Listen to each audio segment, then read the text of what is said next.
Thanks for listening to A Halloween Spooktacular, a radio drama. If you enjoyed listening to this and other spooky tales, consider donating. Details in the description below. And now on with A Ghost Story. Featuring J. Tyler Jones and Samuel Ritchie.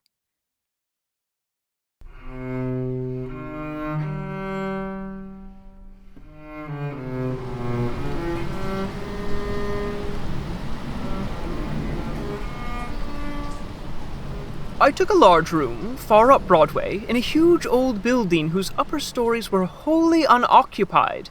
The place had long been given up to dust and cobwebs. I climbed up the stairs, feeling as if I was groping among tombs. I was glad enough to reach my room and lock out the mold and the darkness. A cheery fire was burning in the grate, and I sat down before it with a comforting sense of relief. For 2 hours I sat there, thinking of bygone times and summoning half-forgotten faces out of the mists of the past.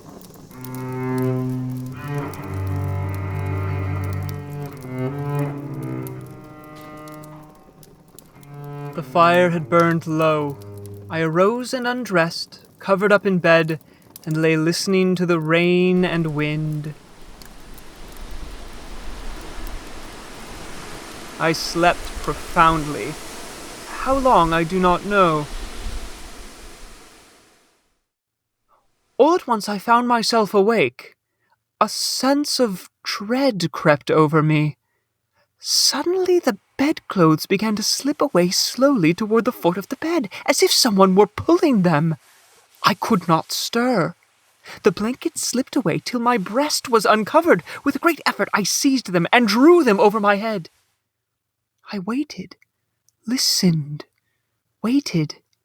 Once more that steady pull began, and once more I lay torpid, a century of dragging seconds till my breast was naked again.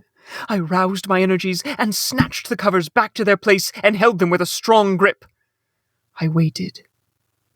I felt a tug and took a fresh grip. The tug strengthened to a steady strain. It grew stronger and stronger. My hold parted, and for the third time the blanket slid away. I groaned. Oh! An answering groan came from the foot of the bed. I heard a heavy footstep in my room. It was not like anything human. I heard it approach the door and wander away among the dismal corridors, straining the floors, creaking as it passed, and then silence. I got up and struck a light. I took my pipe and was just sitting down before the fire to light it when, in the ashes on the hearth, side by side with my own bare footprint, was another, so vast that in comparison mine was but an infant's. I put out the light and returned to bed, palsied with fear. I lay a long time peering into the darkness, listening.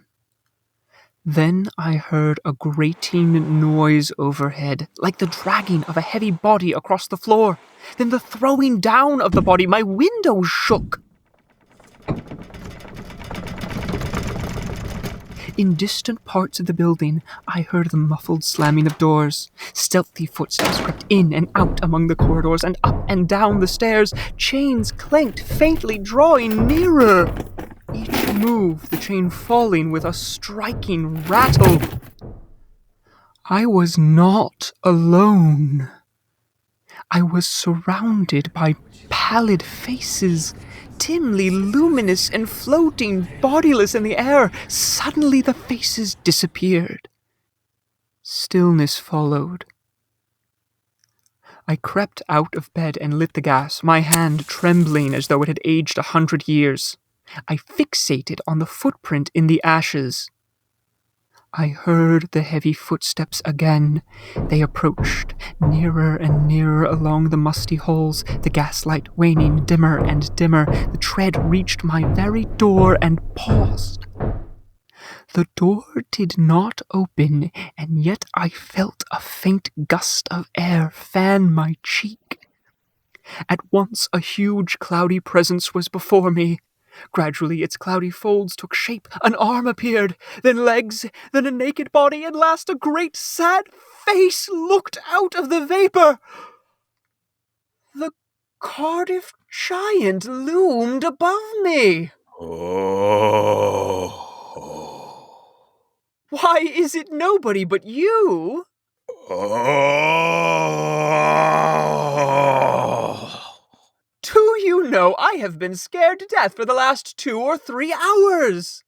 But aren't you frightened? Frightened? I am most honestly glad to see you.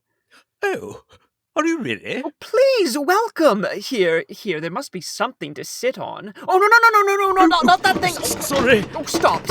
You'll ruin How about here? Oh, goodness. Oh, confound it. Haven't you got no judgment at all? Do you want to ruin all the furniture in the place? Here, you petrified fool. Now, what sort of a way is that to do?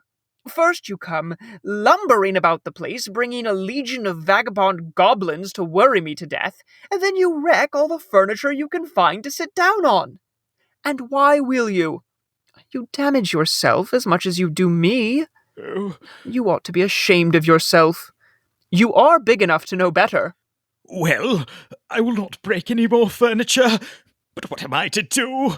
I have not had a chance to sit down for a century. Poor devil, I should not have been so harsh with you. And you are an orphan too, no doubt. But sit down on the floor here. Nothing else can stand your weight. I want you down where I can perch on this high counting-house stool and gossip with you face to face. Could I trouble you for a pipe? Oh, how uncivil of me. Here, let me light it for you. Oh, thank you. Now, as your friend, I must tell you, your lack of dress would not be tolerated by cultivated people anywhere, except in a respectable theatre. And now that I think of it, not even there when the nudity is of your sex. Well, if I must dress respectably, I ought to have a waistcoat. Oh, and a hat. Oh, here's a blanket for a waistcoat. As for a hat, I haven't any to spare, and even if I did, I can't imagine they'd fit you. But if you like, you may use my bathtub. It's in the corner. Oh, look. Oh, how jaunty. Oh, look, how very nice. How slimming. Oh.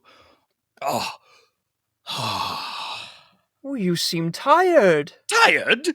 Well, I should think so.